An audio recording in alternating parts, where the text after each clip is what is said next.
اس کی جو دوسری ہے تخلیقی مہارتیں، وہ ہے حرف آ سے شروع ہونے والی چیزوں میں رنگ بھریں۔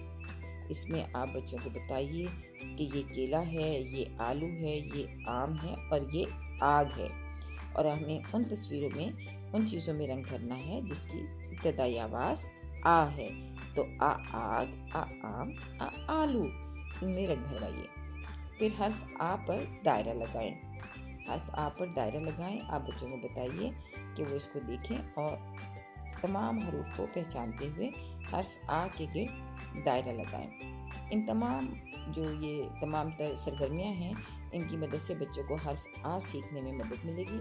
بچے حرف آ کو پہچان سکیں گے، اس کی آواز کو جانیں گے، اور ساتھ ساتھ جو ایک جملہ ہے، کیونکہ جو زبان دانی کی ہیرارکی ہے وہ حرف، لفظ اور جملہ ہے، تو ہم بچوں کو جملے کی، آپ کہہ لیجیے کہ لسننگ، یعنی جملے کو سنوائیں گے تاکہ بچے ایک جو جملے کی ساخت ہے اس کو سمجھ سکیں۔